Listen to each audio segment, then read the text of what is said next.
Thank you, Rock, for the kind introduction. I'm very happy to present part of our work that has been conducted in the last almost 3 years, in fact, of COVID-19 pandemic. So my name is Jérémie GUEDJ. I'm a researcher at INSERM, the French National Institute of Public Health and Medical Research. I am located in Paris, where I am heading a group of modeling and pharmacometrics in infectious disease. So you may be familiar now with this typical bell curve. This typical bell curve is the viral dynamics, so the quantity of viral load that you can measure in the respiratory tract during a SARS-CoV-2 infection. So why do we observe this typical bell curve? So in fact, on the right, you have an infected cell, a typical infected cell infected by SARS-CoV-2, and the small yellow dots that you see at, in fact, the virions, so the viral particles that are budding at the surface of an infected cell. So as you can see, when a cell is infected, it produces huge amount of virus that in turn will infect new cells. So that's why, in fact, when you get infected or when somebody gets infected by SARS-CoV-2, you have very rapidly, in the first couple of days that follow infection, you have this exponential growth of the virus. And this exponential growth of the virus will continue until virtually all the target cells of the virus have been infected. And when there is no more infected cells to infect, then you will reach a maximal level of the virus. And after which, the immune system will start to kick in, both the innate and later on the adaptive immune response. And this will lead to a progressive reduction of the virus and a progressive eradication of the virus. So this type of bell curve is well known for more than 20 years for other viral infections, such as chronic viral infections, such as HIV or hepatitis C, or other acute viral infections, such as influenza. We know that we can reproduce this type of pattern using a mathematical model. So the most simple mathematical model that we can think of is the following. So we have a compartmental model, exactly as you may be familiar with in the field of epidemiology. So we have different compartments of infected cells. So initially, cells are in these compartments, the compartment T, so uninfected. They are the target cells of the virus.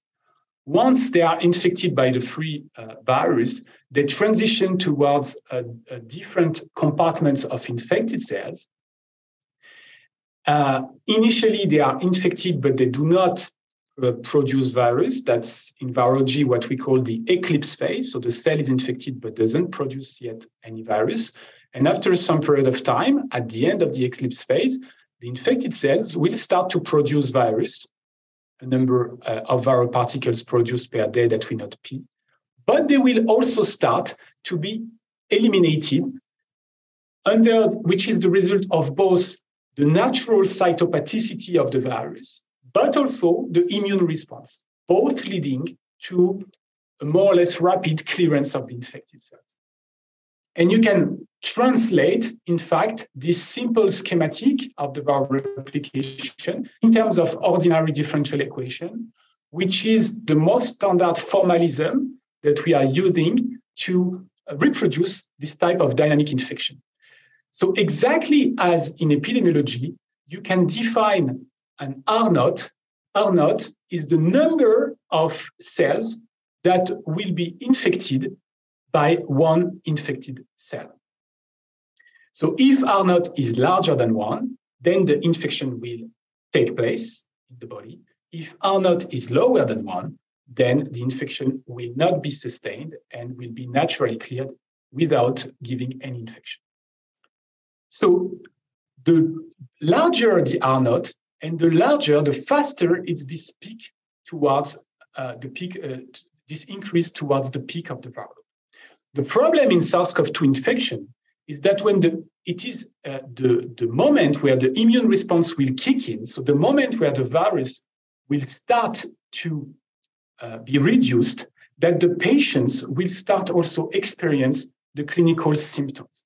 And in fact, initially it will start by mild symptoms, but later on, depending on how much the immune response is dysregulated, to whether extent this immune response is in fact overactive, then this may lead to even severe infection, leading to hospitalization and intensive care. So it is common sense that if we want to stop the progression of the disease, one possibility is to initiate antiviral treatment.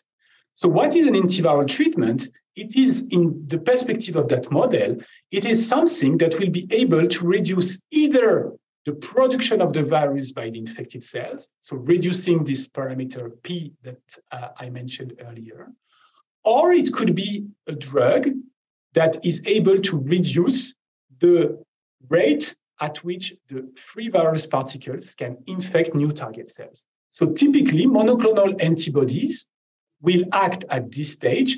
They will bind to the free virus particles and will prevent the free virus particles to bind with the target cells. And small molecules, such as Paxlovid, that you may have heard of, they will rather work at this stage. But we will come back to that issue later on. What is important, obviously, is the timing of the antiviral treatment.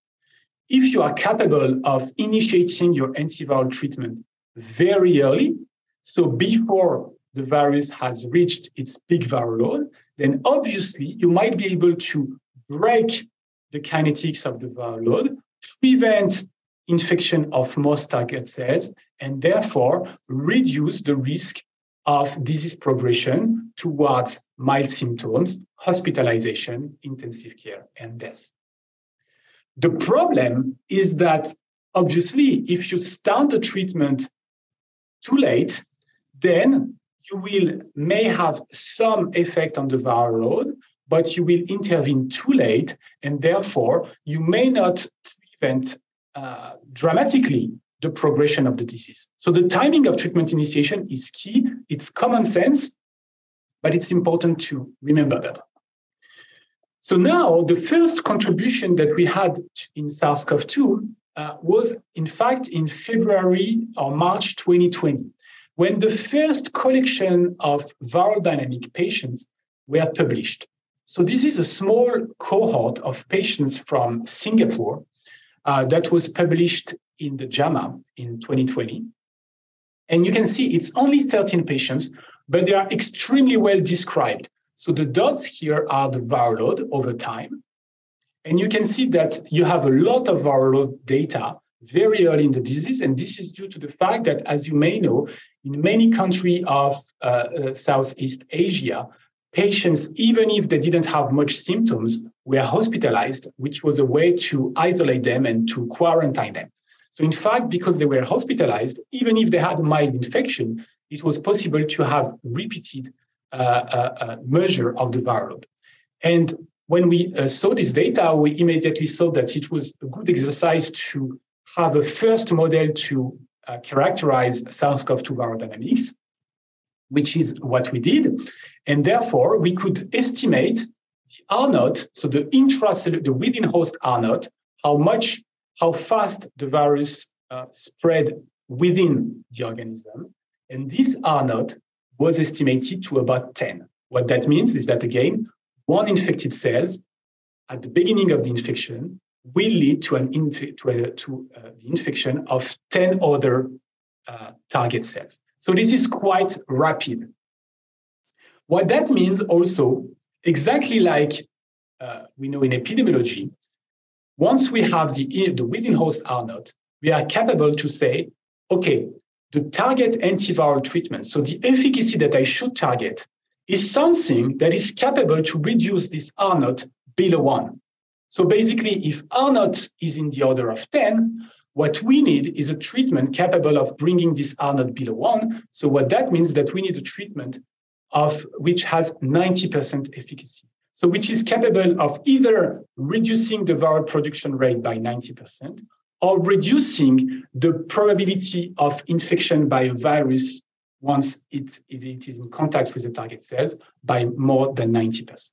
If we are capable to do that, and if we can intervene early enough, then what these simulations show is that we may have a dramatic effect on the time, on the peak viral load. We might be able to reduce the peak viral load by several orders of magnitude. And in fact, if we even intervene early enough, so in the first couple of hours following an infection, we might even be able to prevent the infection. So that's something that we published very early on, and that could help to support the development of drugs and to think about their chance to be successful. In fact, in 2020, as you may remember, the only therapeutic options that we had were repurposed drugs. What that means is that there were drugs that were already existent, that had been developed for previous infectious disease, and for which we had elements, essentially in vitro, that these drugs could have some antiviral effect. So you may have heard, of course, of hydroxychloroquine, of remdesivir, but there are a number of other drugs. Here I'm focusing on two other drugs, lopinavir, ritonavir, which was initially an anti-HIV drug, and interferon beta, which is not really an antiviral drug, but it's an immunomodulatory drug, but it doesn't really matter here. In both cases, very early on in the disease, in the pandemic, we had some reports to suggest what was the EC50 of these drugs. So what was the concentration at which these drugs could be effective in blocking 50% of the infection. So here, again, the target is not 50%, it's 90%.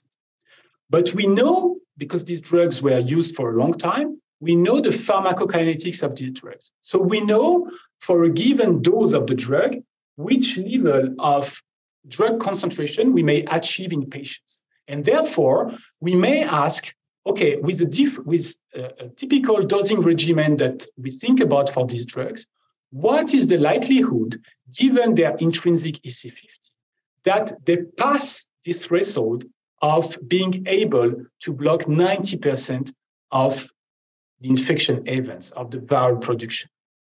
And in fact, if you look at these drugs, and if you just apply the basic in vitro understanding and the basic pharmacokinetics that we know for these drugs, you could see that none of them, including remdesivir, was likely to pass the threshold. In fact, for lopinavir, hydroxychloroquine, and interferon, they were quite far from this threshold. What that means is that even if you are capable of using this drug early enough in the infection of an individual, you are very unlikely to have a dramatic effect on the viral. And again, this is done in a very optimistic scenario, assuming that the efficacy of the drug in vitro would exactly translate in vivo, which, as we know, doesn't happen because the in vitro systems are optimized systems and they are not really realistic. So just to validate this type of prediction, we in fact use these drugs in a non-human primate model, so a macaque model. Why do we use a macaque model? Because macaques are very close to humans. And we think that if a drug has an antiviral effect in a non-human primate model, it's a very good rationale to use it in humans. And conversely, if it has no antiviral effect in macaque model, it's very unlikely to have any effect in humans. So we did that with many drugs, but the most famous examples was hydroxychloroquine. So we used hydroxychloroquine at different dosing regimen. The one that was proposed in clinical trials, but even larger dosing regimen to see if we could identify any signal in terms of antiviral efficacy. And what you could see here is that we had no effect whatsoever of hydroxychloroquine in the non-human primate model. So that was a paper published in Nature in 2020. And for us, that's one of the strongest scientific arguments to prove that hydroxychloroquine has no antiviral effect. But let's leave the story of hydroxychloroquine aside and focus on other drugs. So you could see that for remdesivir,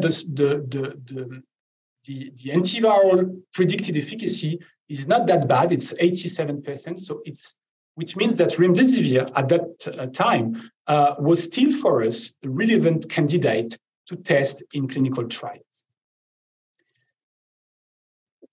So in this presentation, I will try to show you 3 examples where we use these models to predict what would be the antiviral efficacy of an antiviral treatment.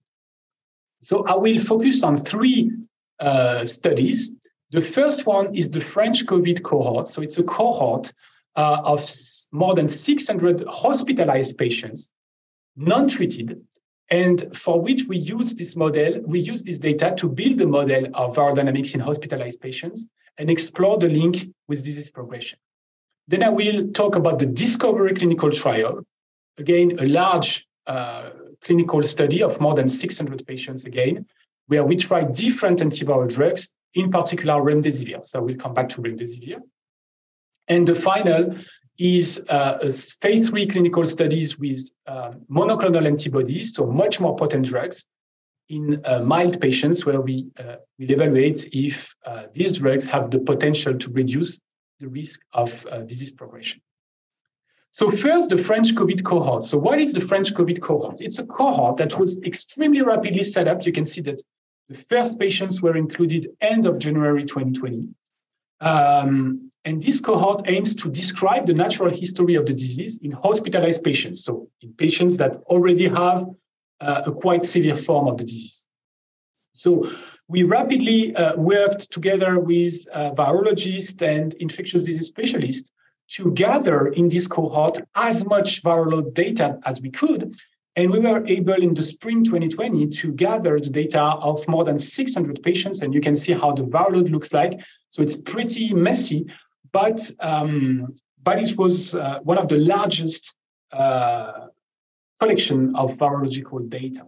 You could see the typical population that we had for hospitalized patients, mostly predominantly male population, older than 65, and with several comorbidities.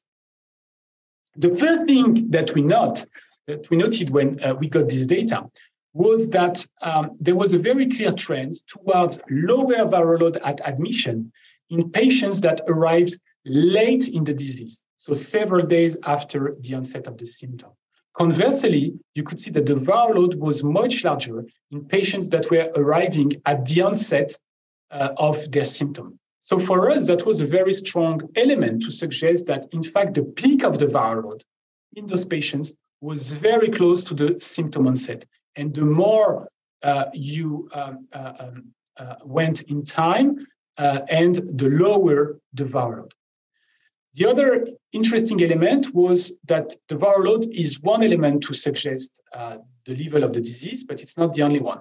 Another interesting one is the capability to culture the virus. So whether this virus is infectious or whether this is just somehow some garbage virological material that we measure, but that doesn't have much meaning. In fact, you can see in red the viral load samples that we could culture, so for which the individuals were likely infectious. And you can see that they correspond to level of viral load that are high, higher than 6 logs, and early in the disease, less than 10 days after symptom onset. So if the viral load is lower than 6 logs, or is collected more than 10 days after the symptom onset, the likelihood to be infectious is extremely low. So the first thing that we did with this collection of data was to apply a viral dynamic model and see if we could have a better estimate than what I presented you before on this small cohort of 13 patients from Singapore. So the problem is that obviously in this type of data, we don't know when the individuals have been infected. So we don't know what is the time zero. The only information that we have are the viral load and the time where the symptoms occurred. But based on this information, we can reconstruct the viral dynamic profiles and we can infer when the individuals have most likely been infected. And to do that, we need to assume that the incubation period has some distribution. So typically it's around 5 days. So if we assume that individuals have been on average infected 5 days before the onset of the symptom, then we can reconstruct the time of their infection and we can reconstruct their whole virological dynamics. And that's exactly what we did. And then we can also ask, okay, the model that I've presented before was rather crude. It did not take into account some important phenomenon such as the immune response. And we know that the immune response is important, that it takes some time to achieve high levels. So we consider different models to consider the effect of the immune response.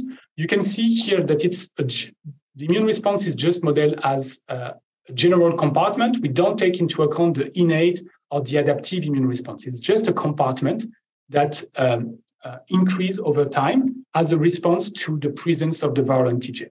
And then we considered several mechanisms by which the immune response could play. It could either block the production of virus, or it could prevent infection of new target cells, or it could put the cells in an antiviral state, so preventing them from being infected. That's typically what we expect from interferon. Or it could increase the clearance of the virus. So we consider these different mechanisms. And then we also consider the fact that not all individuals have the same viral dynamics profile. We know that individuals, especially when they have comorbidities, could have different viral dynamic profiles. So we evaluate to what extent the individual characteristics could modulate the viral dynamic and the viral parameters. The second thing that we were interested in was the mortality. You could see that the mortality in this population was relatively large because it was the first patients that were hospitalized. And you could see that we found the typical risk factors associated with death, male gender, older age, and presence of chronic pulmonary disease. But what is more interesting in our story of the viral dynamics is that, in fact, if you look at different landmark times, so at different time of admission, you could see that patients that arrived with high viral loads, so remember, high viral load is a viral load above 6 logs, a viral load that is still infectious. You could see that patients that arrived with higher viral load tend to have a much higher mortality. So what that means is that when a patient arrives at the hospital, the level of viral load matters. Patients with higher viral load, all things being equal otherwise, are more likely to progress towards death than patients that arrive at the same time with lower level of the virus. So for us, it was a strong element to suggest that, unlike what some people said, that when people arrive at the hospital, the disease is no longer a viral disease, it's an immunological disease. In fact, this is true, but it's also a viral disease. And we see that because patients with higher viral load are at higher risk of death. So we thought that viral load still matters. So to analyze that, we use what we call a joint model. So a joint model is a model where we will analyze simultaneously a continuous dynamics, a continuous biomarker, such as viral load, and the impact of this continuous biomarker on survival. So it's a methodology that we had developed in the previous years in different fields in the cancer, but here it's not really what I will focus on. But we have the methodology to analyze rigorously how a time-dependent biomarker impacts the survival. And therefore, we use the model that combined both the viral dynamics, and we incorporated that into a survival model to really understand what was the specific impact beside the typical comorbidities of viral dynamics on mortality. So we use this global model, and here is the conclusion that we had. So first, as I said, we could reconstruct the viral dynamics. That's what you see here. In orange, you have the typical dynamics, viral dynamics in older patients, so larger than 65. And in blue, the viral dynamics in younger patients. That's the only individual characteristics that we found associated with viral dynamics.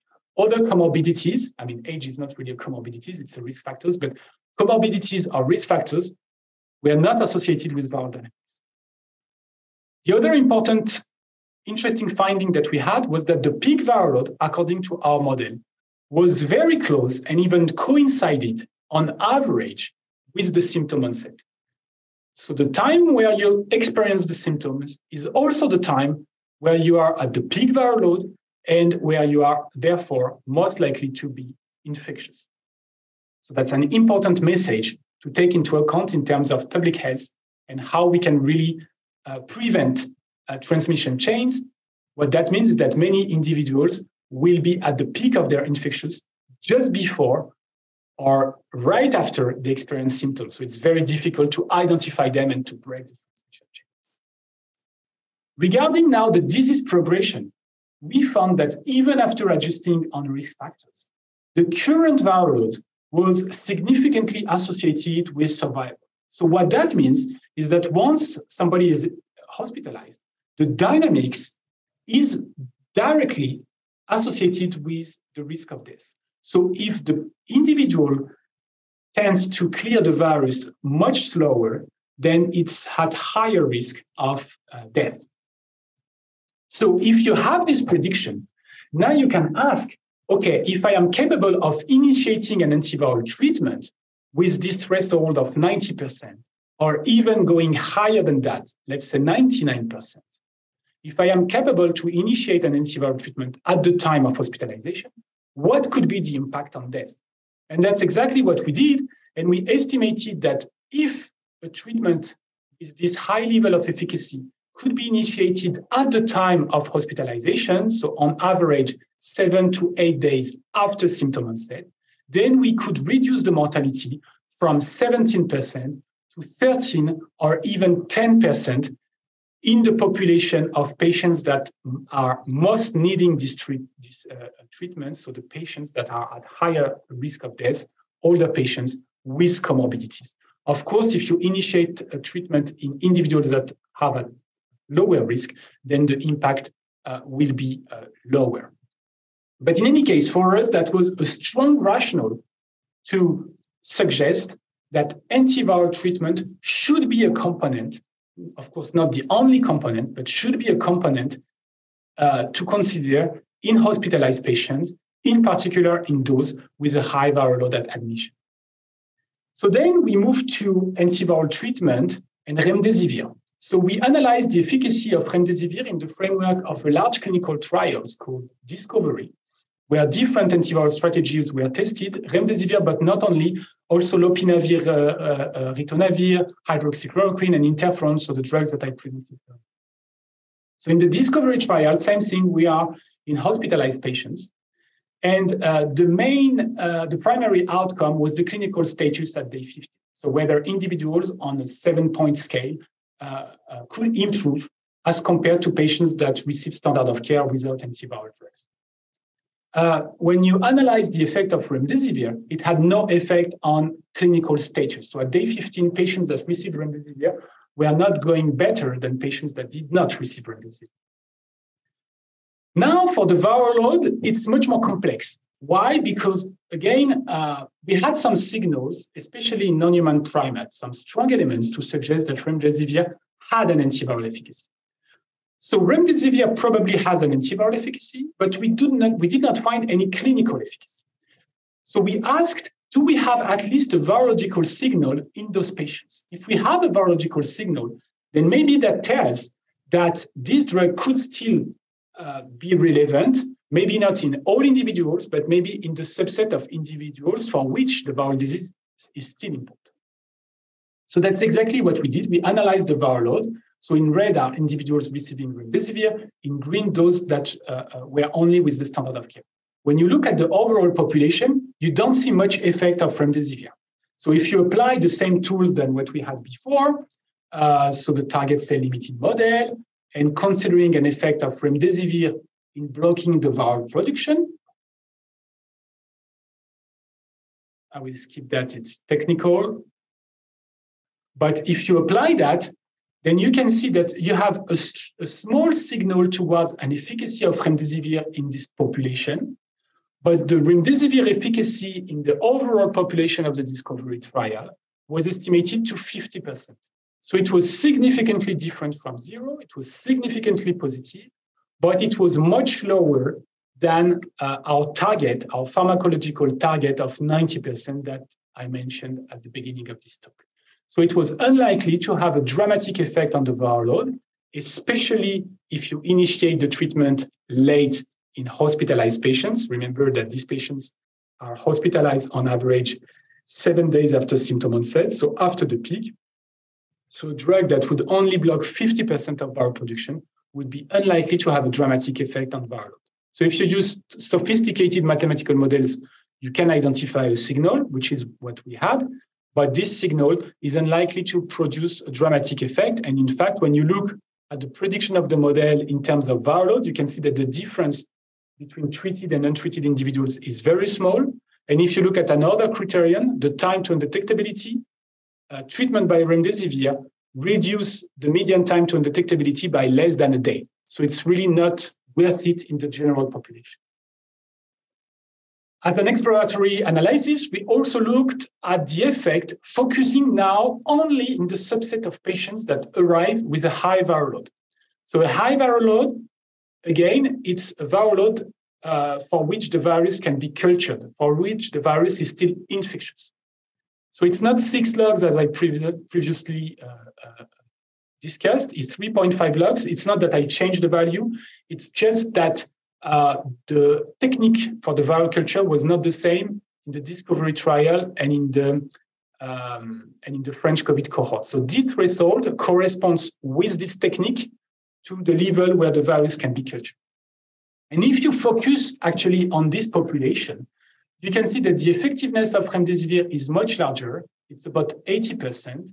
And in that case, remdesivir is associated with a reduction to the time to viral clearance by about 3 days. So it's not fantastic. It's still below our threshold of 90%, but it at least shows that remdesivir has an antiviral efficacy. And in fact, this is consistent with results in the literature showing that if remdesivir is administered early enough, so in the very first days after infection, it can dramatically reduce the risk of progression towards hospitalization.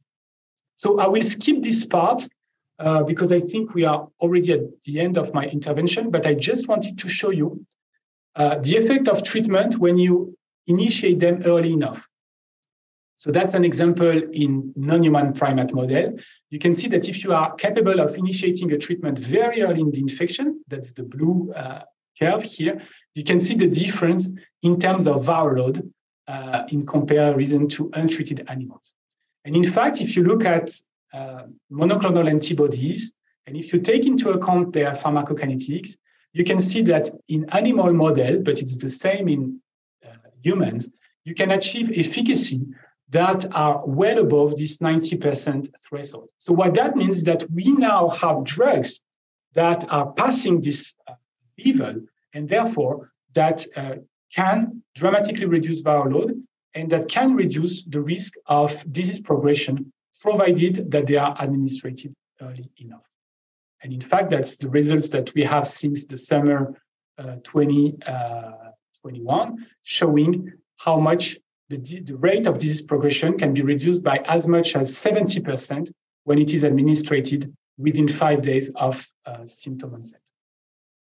I will skip this part, but just to go to my main messages. So modeling identified some important features of viral dynamic, an incubation of about 5 days, at least prior to Omicron. Now we suspect that Omicron has a shorter incubation period.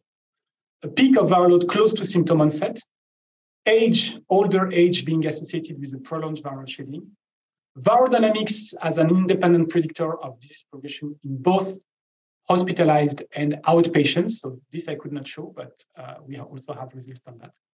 Timing of antiviral treatment is key to reduce the risk of disease progression, with a threshold of 90% to prevent disease progression. Even if administered late, antiviral treatment can reduce the mortality, in particular in patients that are hospitalized with a high viral load. Monoclonal antibodies have a high efficacy and reduce the number of at-risk patients that have an extended shedding because it's reduced the shedding of patients. But unfortunately, now their efficacy is jeopardized by variants of concern, and they have, for most of them, lost their efficacy against Omicron variants. But we have other therapeutic alternatives, and in particular, small molecules such as Paxlovid.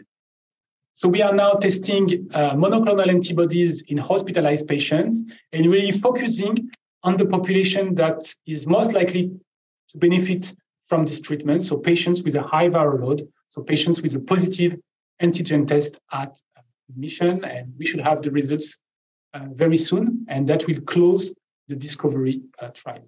So with that, I'm done. We have positions open for postdocs. So if people have been interested, they can contact me and we can discuss. And I would like to thank all my collaborators and especially all the PhD and postdoc that have been involved into this work and who have done actually all the analysis that I have presented today. Thank you very much.